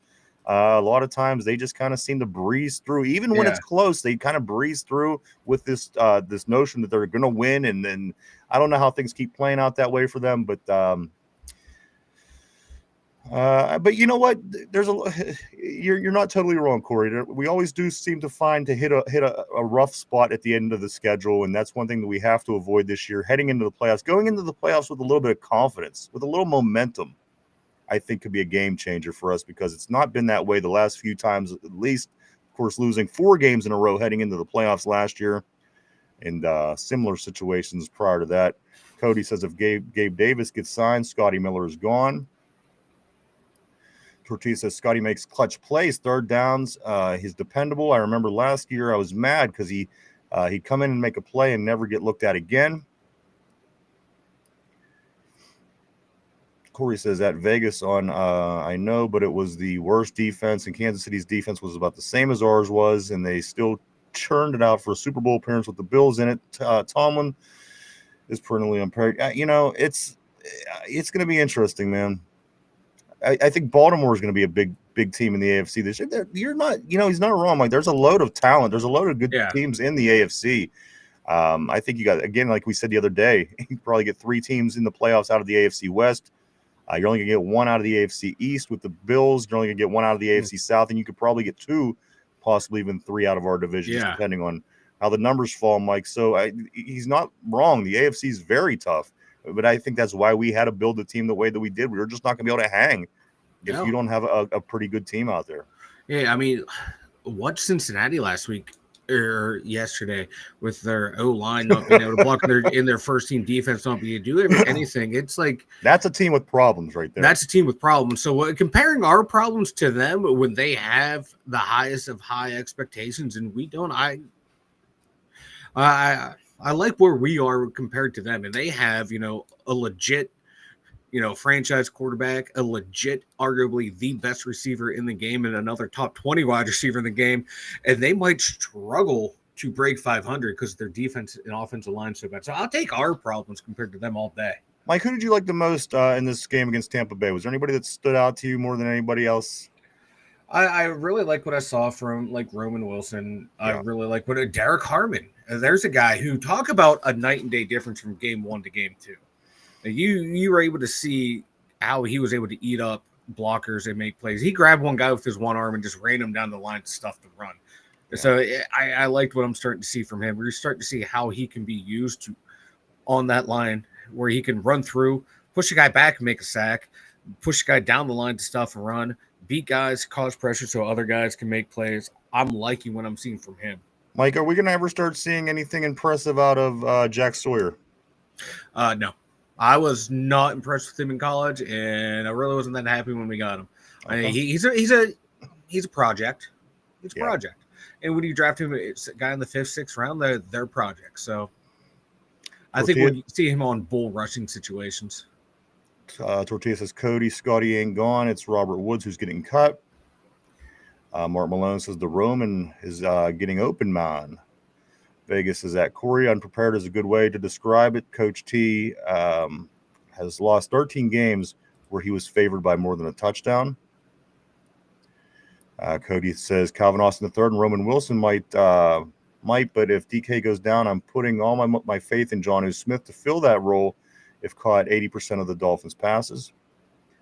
RB, what's up, brother? Great seeing RB on the board. Always great seeing RB. RB says Lou Nichols was my number 2 rated back in the 2023 draft. When I put all my grades into the spread, I liked what I seen out of Lou Nichols. Again, I don't know what role he's going to have on this team moving forward, if any, but he was certainly the most impressive with the ball in his hands in a black and gold uniform out of the backfield. I can't think of anybody that looked any better than he did. RB says Scotty isn't getting cut. Bobby Trees isn't making it. Seeing him out there with 2 minutes left told me his fate was sealed. Vegas says it's rich person's secret cult signal. Yeah, we'll see. We'll see RD Smith out there with the black eye next game, with that mysterious black eye that all the celebrities get. Corey says KJ is going to be good. He already looks better than Najee looked at this point. Najee didn't do anything at all. He ended up a perennial 1,000-yard rusher. Mark Malone says they didn't like what the Rock had cooking. Yeah, that was a surprise for me, Mike. I don't know what happened. I don't know what was going on with Rock Taylor, but it was certainly a surprise at this point. I mean, if he was going to get cut, he was going to get cut because it was what it was. Yeah. But after game 2, it was just very odd to see Rock Taylor get the axe. Yeah. It shocked me. Like I said, they might know that, hey, you're not going to make the team, but we like you enough as a person. We're going to give you a chance to go somewhere else. What if he's a terrible person? If they're a terrible person, they probably would have said probably the same thing. I was going to say. I know, right? We're a terrible person. We're going to keep you, you know. Argue myself into a box on that. I was wondering what was going on. You know what I mean, though? Like, they probably would have kept him around until the very end and then cut him. Tortilla says they say Arthur was just letting his wife know that he was thinking about her. Cody says if Gabe Davis gets signed, Miller, Woods, all of them will be cut. That's too many wide receivers. Wilson, Calvin Austin III, DK Davis, and Skoranek will be kept. Tortilla says depending on if Ben Skoranek and Austin are still hurt. That's the only thing that really. I mean, that's a couple of things that worries me about this secondary. Is the size, or not the secondary, the wide receiver room. Take DK Metcalf out, and I'm worried about the size, and I'm worried about the health, the injury. These guys staying healthy and their size. I don't know if that all plays together, but I just you don't want that to be a disaster throughout the course of the season that kills us, and then we're going to be sitting around looking for another wide receiver out of the pool of people that aren't playing anywhere during the regular season, and there's a reason they're not playing anywhere. Cody says, I'll bet anything that Jalen Warren will hit the holes like Nichols did against the starters. Johnson will be running back 3 and Gainwell will be number 2. Tortilla's excited for Gainwell. I got to see him a little bit the other night. That was I was waiting to see him as well. Cody said, yeah, Ramsey, Elliott, and now Juan Thornhill. I expect those guys to see some drops whenever they're – you know what? What about that hit that Daryl Porter laid on that guy that landed on his head early in the game? He's a thumper. That was man, what a hit. And what was most impressive, though, is the fact that guy held onto the ball. Right? He bounced on his head. You literally seen a bouncing motion with his body, and he held onto the ball. So kudos to him. Corey, have you seen the latest Super Bowl conspiracy theory? The logo this year is dominantly purple and blue when oversaturated. So the big prediction is the Ravens and Lions. That wouldn't surprise me. I wouldn't want it, but it doesn't surprise me at all. I've been following that logo conspiracy for the past few years with you, Corey. Cody says Juan Thornhill stands out every game. Chuck Clark did pretty okay. Tortilla says, I like seeing our guys force fumbles on defense and special teams. We got lucky that Tej Johnson, number 83 on the Buck, he felt like ending his career, but still it's positive. You know what that was? We got I think it was, what was it, a punt return? We got the one turnover. We did cause turnovers, Mike, this game. That was encouraging. Again, we talked last week about the team not having any turnovers, but we still yet to have any interceptions. Mike, our defense has still not picked off a pass in preseason. We'll see if that could change this week. Hopefully. Phil says Corey at the halftime show could be hip hop again with the Diddy crew, Jay and his ho. Jeez. Oh, Jesus God. Jay-Z. Tortilla says NFL is going to try his hardest to get Taylor Swift and the Chiefs in the Super Bowl. When is that going to run out? When's that going to lose its sale? This Taylor Swift thing is still going, huh? Feel the Steel Metallica Kiss should be the halftime show. Tortilla, you would like that. Let's see. Corey says, I think I'm not satisfied with Davis coming if he does, because he was on a Bills team that never was a solid wide receiver one and needed all the help they could get and still cut him. That speaks volumes to me. Mike, give me some scoop. Give me a little bit of scoop on Gabe Davis. I know that he was spent time in Buffalo and then he went to Jacksonville last year. What are you getting with Gabe Davis, provided we bring him back? Mike, again, he's going for his medical follow-up today. He's visiting the Buffalo Bills tomorrow. He did make his second visit to Pittsburgh yesterday. Mike, what are you getting with Gabe Davis? Gabe Davis, like I said earlier, he does have a case of the dropsies. I forget, it was either the first or second. I think it was like the first time they played Kansas City in the playoffs. They had a chance to beat them. Josh Allen throws a dime, and the open wide receiver was Gabe Davis. You know, like if I remember correctly, there's no DB within 20 yards of this cat, and he dropped it, and the Bills ended up losing that game. The Chiefs go on to win another Super Bowl. He is a productive receiver. You know, he's very, very dependable. I know he tore up yards Fitzpatrick. Oh yeah, he lit our asses up. Until he went to Jacksonville, his worst year was 550 yards and 6 touchdowns. Like, if you can get that type of production out of him this year, I'm okay with that, because he would just be a guy in here. Like I said earlier, I don't think he would come in and have to be that true number 2. He'd just be a rotational piece in this offense. But last year in Jacksonville, he did not look it at all. He only played 10 games for 239 yards, 2 touchdowns. Like, he all of a sudden, like, his production just dropped, leaving Josh Allen in Buffalo and going down to Jacksonville. So I don't know if that was just him, the scheme, what was going on there, but he was very productive in Buffalo. But you got to think, though, most of his career in Buffalo, he did have Stephon Diggs on the opposite side. He did have Josh Allen throwing in the ball. So coming here, you know, if you get about 500 yards, about 5 touchdowns out of him, I'll take that. And I think that's what you would see out of Calvin Austin and Roman Wilson. You get 3 guys putting up that type of production, I'll fucking take it. Then you add DK's production on top of that, 900 to 1,000 yards, probably about 6 touchdowns. I'll take that. Then you haven't even talked about the tight ends. You get him in here, and he just has to roll in and be a guy in the off, just one of the guys in the offense. Excuse me. I'll take that. I think that's all we need to ask for from any wide receiver veteran that we sign in, even if it is Amari Cooper. Just fill in and be one of the guys. You don't have to be the number 1. We got the number 1. Corey's feeling that the Chiefs run is over.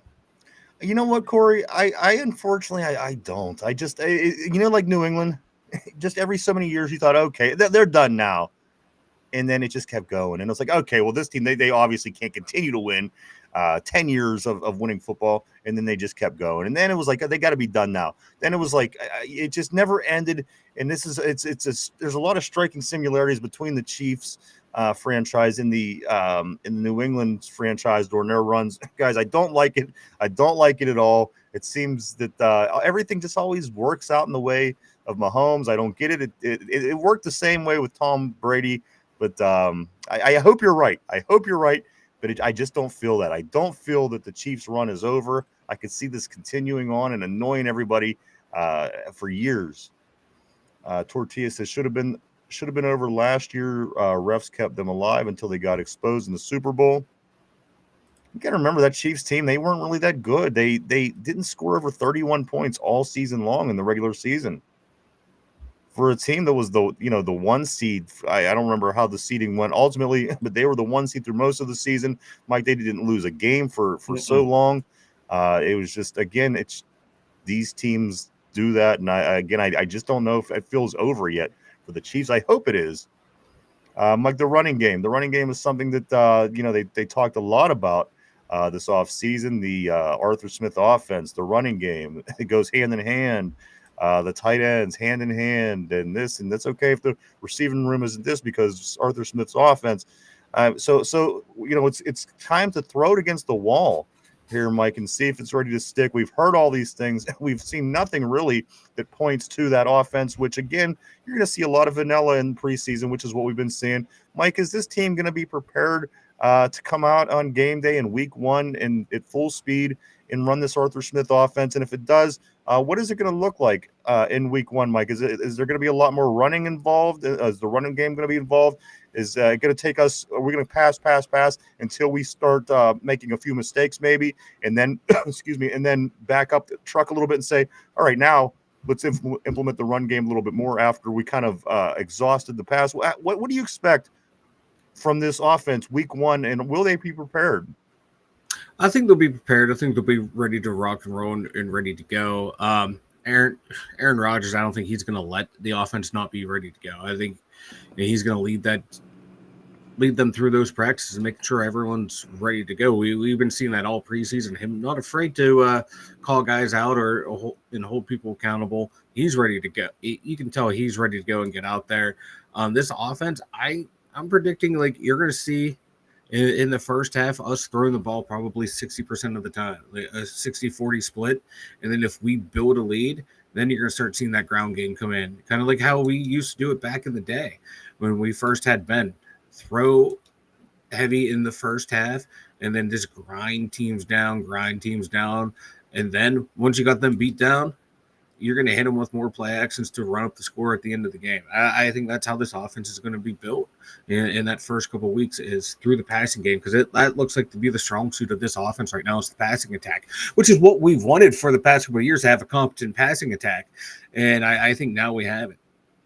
We hope that we have it. I mean, those are all best case scenario situations that we're talking about. And again, I mean, we know that that's not realistic a lot of time in real life, Mike. But again, you do have a young line that's still trying to gel. A lot of these guys couldn't stay on the field over the past couple of years on the offensive line. Again, maybe the running back that we got and hope to be a big part of this offense, again, isn't really showing. He's not wowing us. We have a 42-year-old quarterback. And again, Mike, some may argue you don't have a good wide receiver too. So that's a lot of question marks for me to say that I think that everything is going to come out and work perfectly fine. This team's going to be prepared. Again, I understand what you're saying. Aaron Rodgers will get the guys up for the challenge.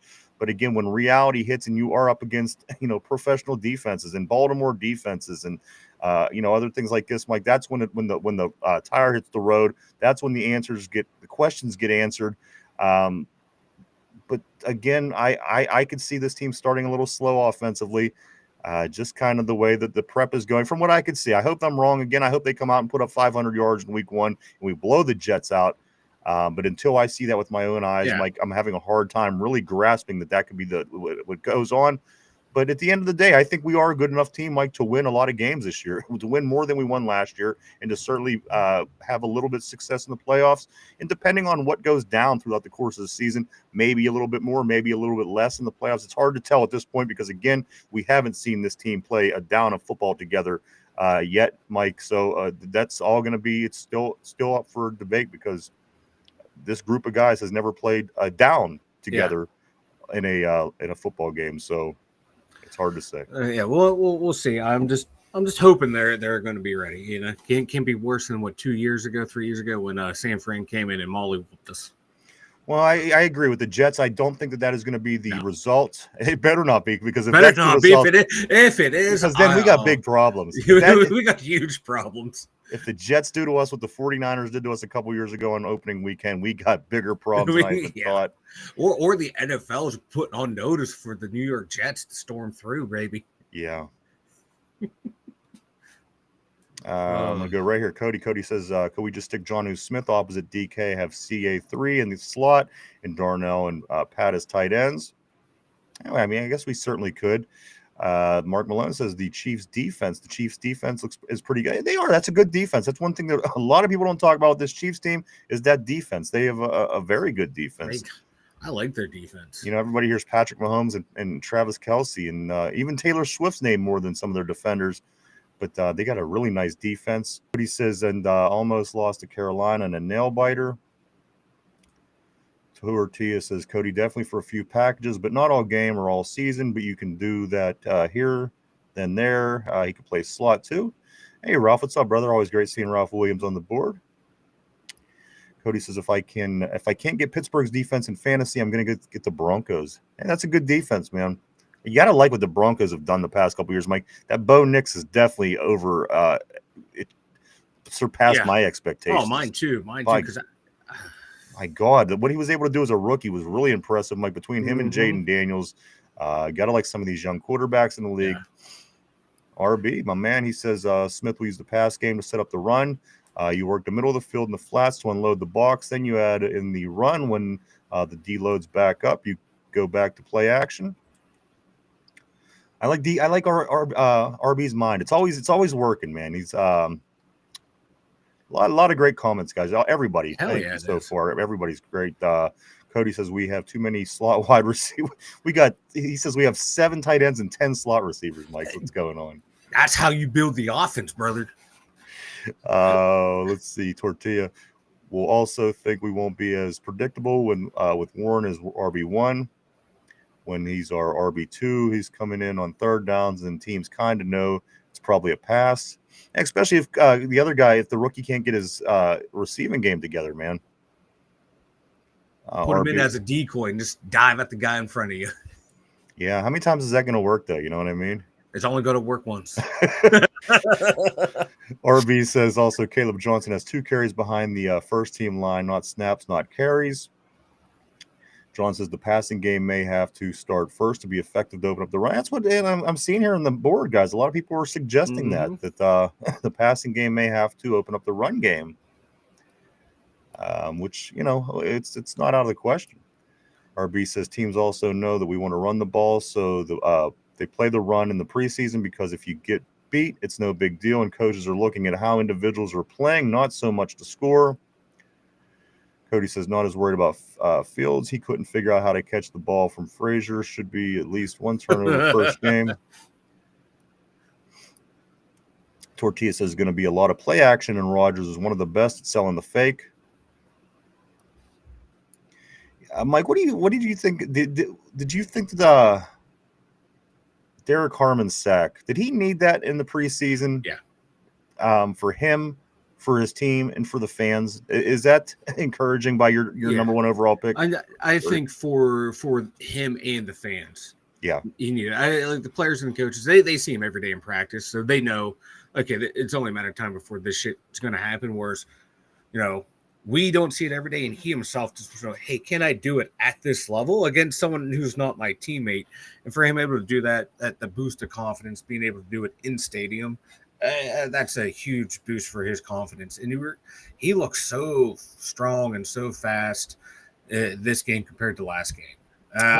This is what I wanted to see from him. And his colleague there, Mike, on the defensive line, Mr. Keanu Benton, I got to be honest with you. A strong season by Benton could go such a long way on this defense. Mm-hmm. Because you have a strong secondary now that you built. You have a strong linebacker core that you built. If Keanu Benton could finish some plays, like we were saying last week, Mike, that would be so big for this defense.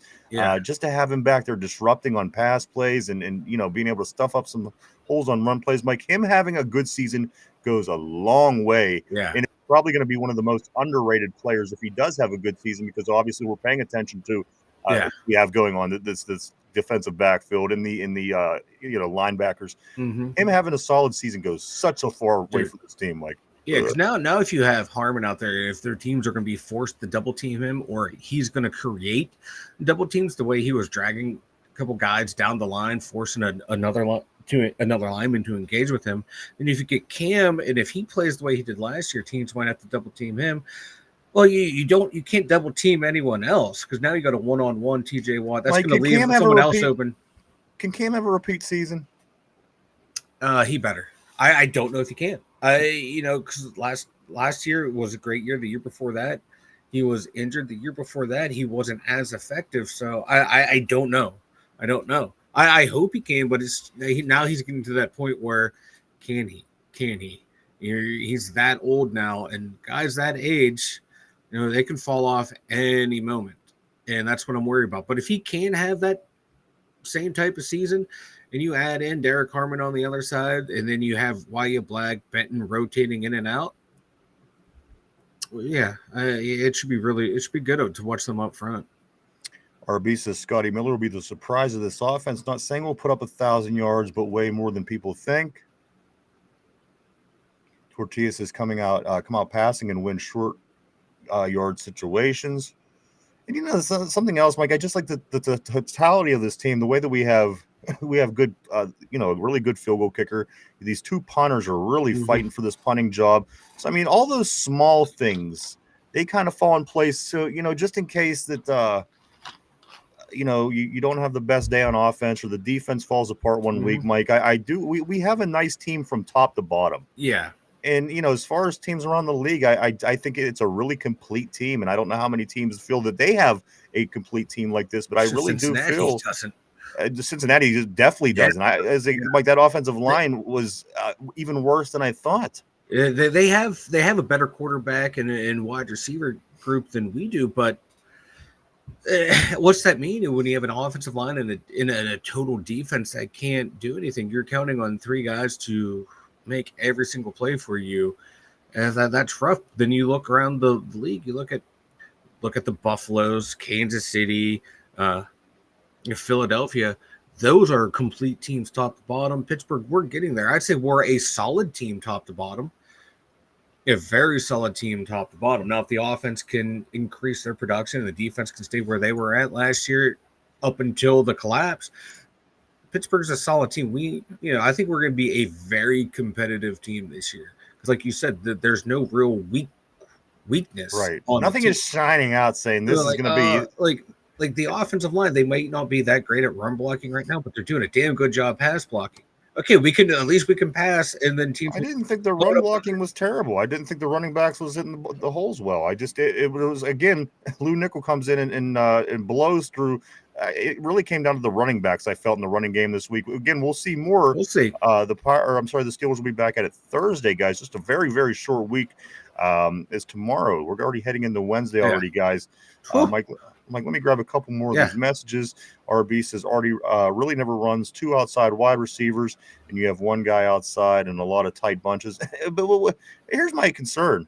What if you have a good team that really jams up the inside tight offenses that they just play that well? It's going to be difficult because you're going to need guys to play outside wide receiver and do some things that are a little bit more traditional if your Arthur Smith offense gets shut down. Then you got to be able to do the normal things well, and those are things that we're not prepared to do, Mike, as being said here on the board by RB about getting that either wide receivers on the outside like that. But again, it's interesting, Mike. This Arthur Smith offense. This is all I keep hearing about all off season. This is what they've been building toward for 2 seasons. So let's see the Arthur Smith offense, guys, and let's see what they've been working on. Oh, we know what Artie Smith been working on, baby. Tortilla says.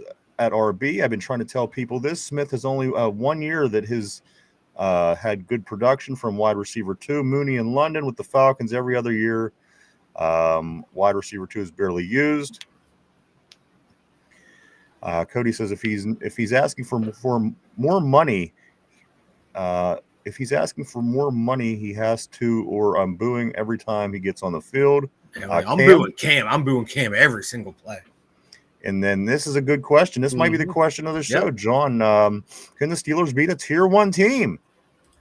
Can the Steelers, when they'll get the chance, because we get Buffalo, guys. We get Detroit. We get Baltimore twice. We get the Vikings, the Packers. We get the Chargers. We get some good teams this year on the schedule, albeit there's a lot of bad teams as well. We get the whole entire AFC East, which plays to our advantage. And then, some of the other teams in the AFC, the Colts, we got the Colts, Mike. So, I mean, that's a very good question, John. That's the $1 million question. Are we going to be able to beat top tier teams? We are going to be able to beat the teams that we're going to have to face consecutively in January, week after week, if you want to make a playoff run. Are we going to be able to beat the teams, Mike, that slowed us down at the end of last year when we lose 4 straight to end the season out? Are we going to be able to beat those teams? That is what we obviously the goal would be, is to beat those kind of teams, because without it, you're not going to be able to do anything in this league. So that is the $1 million question, John. A great question. RB says, Ryan, I don't think there's a team who can stop it. You go big with all tight ends. Then if you match, you go Scotty and Austin. I like the idea, RB. and if it works, I'm going to love it. But again, why isn't it widely used if it could be so successful? Why does nobody else come across this concept and say, wow, this could work really well in the NFL? I have to see what's going on with this offense. They got more pieces in place this year. That's all I got to say. So, I'm rooting for it. I'm not rooting against it. A couple other things, though, guys, I do want to say is this.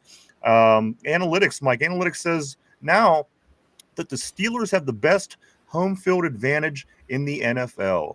The best home field advantage. And you know what's weird to me? It keeps changing because 2 years ago we had the worst stadium in the league. I wasn't the worst, but it was way down the list. And this and that, and they were talking shit. Now all of a sudden, Mike, now the Steelers have the best home field advantage in the league. And here's another interesting thing, Mike, that just did happen over the past few days, over the weekend. The Steelers did do a locker room upgrade.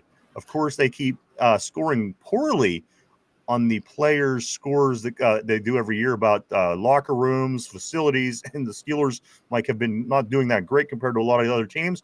Mike, this is what they did over the weekend. They painted the walls black in the locker room. Mm-hmm. They put down new carpet. Mm-hmm. They put a new logo on the wall, and they added some additional lockers.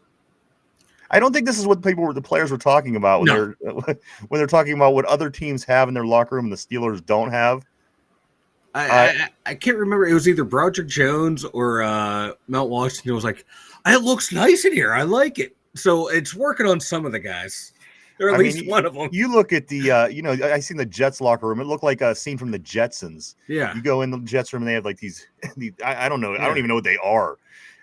It's so advanced looking, Mike. And then again, we added a layer of paint, a new carpet, a new logo on the wall, and some additional lockers. We got. It tells me if Art Rooney didn't have the billions of dollars, he'd be a slumlord. Fresh coat of paint and some carpeting. No pets allowed. Let's go. Just thought that's interesting to me, Mike. Those are the upgrades that they made. Again, obviously, this isn't what players are talking about, but this is what's getting done in our locker room, Mike. But again, I just seen that Jets locker room. It looked like something on the Jetsons. Yeah. There's like all these little pods. Everybody has their own little pod at their locker, and it's got this big upright computer, and you can do all this different stuff. I'm sure you could order food, whatever, But Mike, the one thing that has been determined though is the Steelers do have the best home field advantage. It's because we play football here. We don't worry about other shit, right? We don't worry about the shit that they worry about in the Jets locker room. I don't know what the hell they worry about up there, but it's not good. Whatever not it is, winning games up in the Jets. I'll tell you that. RB says they have Kyle Shanahan. Shanahan tight ends and backs have more catches than wide receiver 2. I mean, Denver, I get what you're saying, RB, but again, is it going to work for us? We'll see. Corey says, I think it depends on what we see from Mike T. John, if he has the same attitude, same excuses, same everything, then no, we won't. He's been too comfortable for years and shows no fire on the sideline. John says, ghetto facelift. And then Cody says, you can't bring up the Jets. They can have all the upgrades in the world and they still suck. Old school is better. So there you go, guys. Thursday night, we wrap up preseason against the Carolina Panthers on the road. Mike, this game is going to be the last preseason game, and then we'll have about 10 days, give or take, to get ready for the Jets to kick off the season. Second game that night, we do start at 7 o'clock on Thursday. There's an 8 o'clock game. I believe it is the Giants and the Patriots. And then the football weekend continues after that, Mike. But does it matter? Does it really matter once the Steelers is done? What is going on in the league, especially if there's no playoff implications? Yeah. Does it really even matter? It doesn't matter. No, I don't care what's happening in the rest of the NFL until the actual season starts. That's when I start watching everyone else. I don't. Yeah. Let me know when the real games start for the rest of the NFL. Absolutely. I'm trying to pull up one thing here real quick, Mike, if I can find it. Just here it is. Trying to pull something up and trying to find it. We don't have time to talk about your sex life. Oh, just here we go, Mike. This is the divisions over the past 5 seasons. Mm-hmm. You want to take any guesses on who? Now, this is combined record by Okay. division. Mhm. You want to take any guesses which division has the best record over the past 5 years, Mike? In the 2020s, which of the current 8 NFL divisions would you say was the strongest over the past 5 seasons? I'm gonna go. I'm gonna go with the AFC North. AFC North, Mike, 188, 146, and 2 is the strongest division in the 2020s. No division, a combined division, has a better record than our division. Second, Mike, would be the Chiefs division, the AFC West. They are 179 and 157. Again, we were 188, 146, and 2. The AFC West is 179, 157. Chiefs Third, doing a lot of Chiefs doing a lot of heavy lifting in that division. oh, you ain't kidding. Them and the Chargers. Also, Mike, the NFC North. The NFC North is the third best team with 176, 158, and 2. The NFC West, 176 and 160.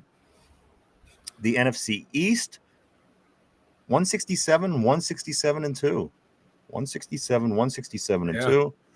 The AFC East, Mike, the Buffalo Bills division, 166 and 170. Under 500 in the AFC East. That's why Buffalo's always in it. And that's why New England was good all those years. Whenever you have one good team in the AFC East, the other 3 teams are terrible. Can you ever tell me a time that all 3 other teams in our division were terrible? Never. Yes, the Browns are always bad, but you know what? The Bengals, they do it every once in a while. They come up with this good team out of nowhere. Yeah. And the Ravens are always a playoff game every time you play them. Yeah. Mike, to compare our divisions is crazy. Again, you put the Steelers in the AFC East, maybe the tides would be turned. But Mike, the last 2 divisions obviously are the South divisions. The NFC South, Mike, going 150 and 186 in the last 5 years, and then the AFC South, of course, the Jaguars, Texans, Titans, and Colts, the worst division in the NFL over the last 5 seasons, with a 137, a 197, and 2 record over the past 5 seasons. Yeah, talking about doing a lot of heavy lifting. The Tampa Bay Bucks were doing a lot of heavy lifting in the NFC South to keep them from being in last place. They're like the only competent franchise. Yeah, and I mean, and their thing is they're not even that great. No, they're not even that great. Let's grab a couple of these messages, Mike, and we will start getting ready to wrap things up for today. Let's go right here. Okay. Corey says way to bring the winning percentage down, Cleveland. You know it's Cleveland. You know it's got to be Cleveland. Corey says, who has the worst? AFC South. Hey, he called that one. Yes, they sure did. And then Tortilla, the Browns do all the sucking for us, like Derby's mom. Oh, snap. God damn. I like it. Derby's mom catching strays. You know what I like better than Derby's mom? I like, Mike, when you talk about the website. The Yinzers.com. We got all of our merch over there, all of our social media links over there. The Dumb Thought blog coming back after the last preseason game, where I will make my official roster predictions. So look forward to that, ladies and gents. So check it out at the Yinzers.com. In his comment, the one that Mike Tomlin was quoted saying this week, we're working with urgency. We're working with urgency. Just another Tomlinism that you might have heard throughout the week. We're working with urgency. You had all off season, but again, we'll see how everything comes down to the last preseason game. Mike, again, we don't know who's playing. We don't know who's not playing. We do know that Carolina will not be playing their starters. That is one thing that we do know for sure. Mike, question of the day. Put on your thinking cap, everybody on the board, everybody at home. Here we go. All time, Mike, the Pittsburgh Steelers are 7-1 against the Carolina Panthers. 7-1 all time against the Carolina Panthers. Mike, which calendar year was the last time the Carolina Panthers beat the Steelers?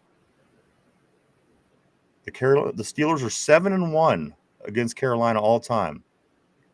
What was the calendar year that Carolina beat the Steelers?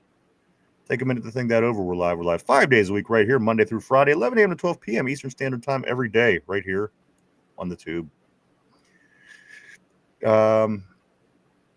Mike, question of the day. All time, the Steelers are 7-1 against the Carolina Panthers. What calendar year was the last time the Panthers beat the Steelers? I don't even know a year that we played them off the top of my head. Let's go with 2016. 2016. Is this your final answer? Final answer. All right, I'm going to lock Mike in on 2016. Cody's saying whenever they had Cam Newton. He follows it up by saying 2018 is his pick. Mike, again, all time, the Steelers are 7-1 against the Carolina Panthers. What year was the only year that Carolina beat the Steelers? Summer of '69. Tortilla. Let me grab this one. Couple comments here about the Browns, and then we will get to the answer, guys. Cody says, had to be the year they won the Super Bowl. I'm going to go back to Cody's previous. He says, let's take over and under on the Browns not only getting another top 3 pick next year for the 25th season and then losing their first 6 games in a row. I'm taking the over. And then also Tortilla says, but the Browns trade that top pick for Jimmy Garoppolo. Yeah, we know them Browns, baby. Guys, question of the day. The Pittsburgh Steelers are 7-1 all time against the Carolina Panthers. When was the last time the Panthers beat us? Mike says 2016. Cody says 2018. So a few different answers here. The final answer, guys, is the very first time they played one another in 1996 was the last time the Carolina Panthers beat the Pittsburgh Steelers. They beat them 18-14. I could remember this game. I could remember the newspaper. The 18-14 loss to the very first game that we played Carolina, Mike, back in 1996. Wow. Was the first time and the last time that we lost to Carolina. Damn. What the hell, Coach Cower? So that puts things into perspective, guys. 6-game win streak. Holy shit. Yeah, they haven't lost since. Jackson Tortilla said he had his numbers mixed. He was close. Mike, what do we got, man? Anything before we start getting ready to wrap things up for today? Again, tomorrow will be the only day of the week that's not going to be a review or a preview show. Coming back Thursday, we'll be heading into Thursday night's game. We'll be doing overs and unders, predictions, all this kind of stuff, Mike. So tomorrow will be the only day it's not a preview review game. Big game. Of course, big preseason game on Thursday. And then we're wrapping it up, Mike. So after that, it's going to be next week. We're going to be preparing, getting ready for the Jets. And we still have that week to go through of when, the Steelers will be off before the opener against the Jets. So, Mike, this is kind of a weird week for us. Yeah. But we'll tackle it as it comes. Again, Tampa Bay's behind us. We'll be getting ready for Carolina Thursday. And then we reviewing the game, Mike, on Friday, talking about how it went.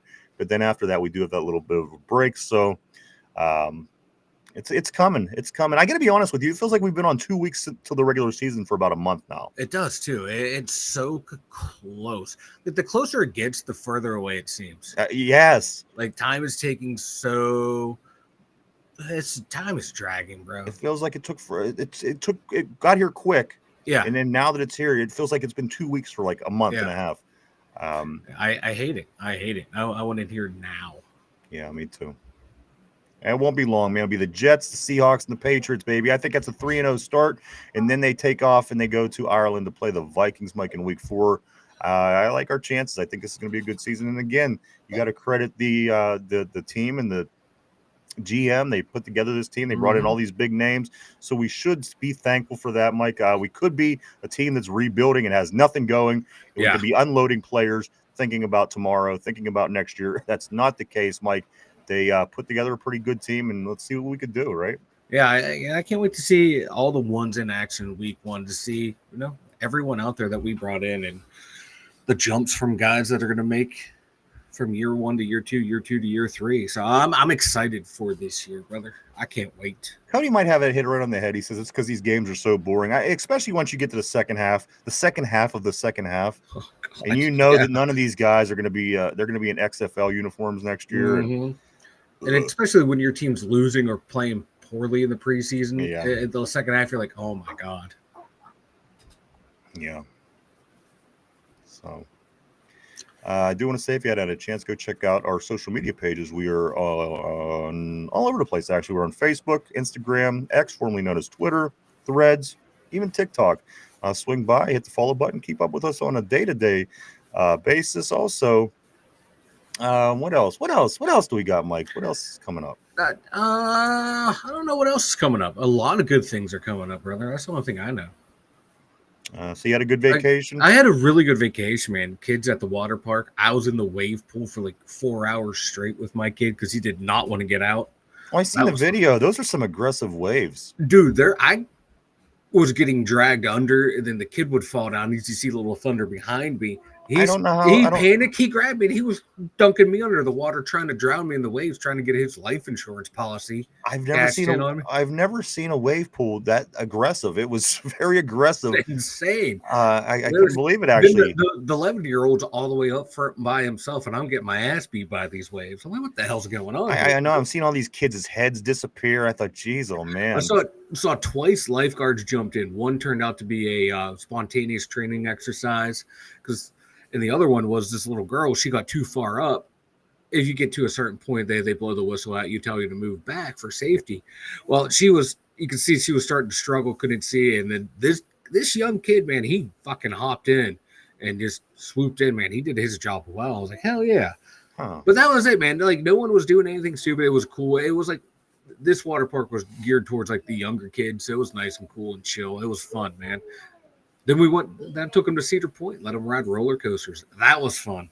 Cool. That sounds like a good vacation. It was a great vacation. My best part was watching my 70-year-old mother try to get onto some of these rides with her knees not working. Right.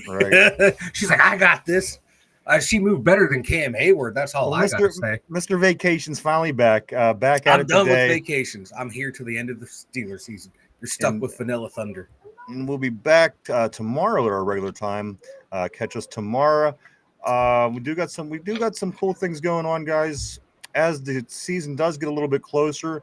So do stay tuned. A lot of cool things, Mike. Again, the Steelers at the Panthers wrapping up preseason Thursday night, 8:00, and that kicks off this weekend of preseason football games. There's a second game, 8:00 on Thursday, and then after that, I believe Thursday, Friday, Saturday, and then it's a wrap, guys. We have a bye week, a week before the regular season, and then the Jets after that. So it's going to be here before we know it, Mike. Justin Fields and company. We'll be seeing them real soon. Anything else, my man, before we wrap it up for the day? I got nothing. I have nothing whatsoever. Have a good day, everyone. I mean, if you guys want to organize something like that, that's fine. You know what? That's like the third time over the past 5 days I've been asked about fantasy football. I'm retired from fantasy football. I won my last game. If somebody organizes it and wants to run it, that's fine. We'll talk more about it. Thank you, Sticky B. Thank you, Cody. Thank you, Tortilla. Thank you, John. Everybody on the board today. RB, Feel, Vegas, Wes. The list goes on. It really does. I want to thank everybody. Yes. Huge ass forever. Kenneth, you guys are fantastic. I do want to say thank you to everybody. Even Caleb. We've seen Caleb back today, Mike. Caleb popped in, yeah. It's nice to know he's still alive and kicking out there. After that NBA finals, yeah. You got to bring it up. Now we're not going to see him again for another 6 weeks. I wasn't sure that we even still. Yeah, I'm happy that he's okay. We did see yeah, Caleb, I know, right? But I do want to say thank you to everybody on the board. I do want to say thanks for coming and hanging out with us today and checking us out. We surely appreciate each and every one of you. We truly, honestly do. We wouldn't do it without you guys. Thank you so much. I want to say thank you, everybody on the board. You guys always keep things interesting here on the show. And I do want to say thank you, everybody at home. Maybe you're in the car. Maybe you're at the gym. Maybe you just have your earbuds in listening. Thank you, too. Mike and I will be back tomorrow at our regular time for our Hump Day installment of the show.